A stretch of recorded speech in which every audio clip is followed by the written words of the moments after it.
Max Payne 3 10 years later, without me actually wasting your time with a 2 hour essay that really just tells us every little unimportant thing that happens in these video games. Like, seriously, who watches these fully?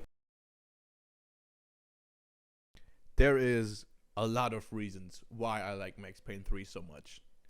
It not only tells an incredible story of a man that's broken beyond repair, but also has some of the most engaging gameplay out there.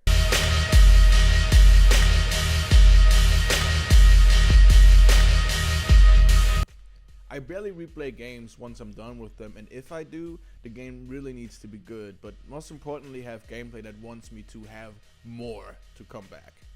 I can only think of a handful of games that I replayed religiously almost over the years: Resident Evil 4, Dead Space, God of War, Half-Life, and for some reason Max Payne 3. Now, I'd say for some reason because all of the other games are seen as masterpieces in their own right, but also almost all of them have amazing, tight, good-feeling gameplay. Resident Evil 4 introduced us to third-person shooters, like for real, for the first time, and showed the market what a third-person shooter could look like. Dead Space just built upon it and made it better. God of War took that whole third-person shooter thing and mixed it into a first-person fighter, and Max Payne 3, in my opinion, perfected the third-person shooter. Shooting in this game feels heavy while also feeling extremely controllable. You're controlling Max at all times, and what first might seem a bit clunky soon lets you pull off some of the coolest, most insane leaps and stunts you'll probably ever pull off in any video game. Enemies react in probably the most realistic ways to your bullets, dropping like wet sand sacks, tripping points you've shot them at, stumbling over their feet, or just ragdolling down a set of stairs. It all feels incredibly impactful and real. The violence here isn't just there to be violent, it almost blends together into a beautiful mix of art. Violence delivered in slow motion, while this old sweaty man dodges bullets and erases existences in the blink of an eye, is art. And never do you feel too powerful. You rush out in the open and catch a random shot in the head. Oh shit, it's game over for you, brother. Max jerks violently onto the floor. Replay.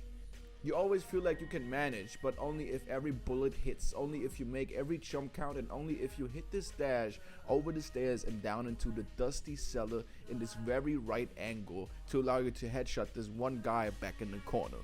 It's a game that constantly makes you think about leaping, rolling, taking cover, or engaging to defend yourself. There never is a stale moment. But not only is the gameplay super stylized, the story is also told in this modern comic book style with these sort of drug effects thrown over the screen every 2 seconds, giving you the feeling like you just popped a couple of sandies after taking a shotgun shot to the chest. But not only does it affect gameplay, it affects cutscenes and the overall feel of the game. You really feel like you're an old man running on booze and painkillers. I mean, most people probably don't want to feel like that, but that sounds like a fun evening, in my opinion. The stylization of this game is peak art. The way cutscenes blend into gameplay and everything is kept in this sort of comic Sin City panel vibe is just still amazing. And much like The Last of Us 2, is the gore here shocking. You'll have Max react to the death he brings upon these people, and never do you feel like the hero. You feel like a little selfish fish caught up in a torrent so big that you can't even make sense of it. And this form of not making sense is what I love and miss about video games. Nothing here really makes sense. Like, your gameplay does not make sense. You shouldn't be able to leap for these distances and stand up and shoot back at the guys. But you can.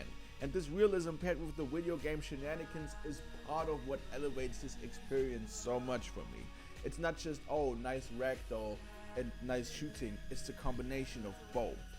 The gameplay is this gritty, balls to the wall, straight in your face, never-ending gore fest. Meanwhile, the story is about this character suffering from everything that you are basically doing with your controller.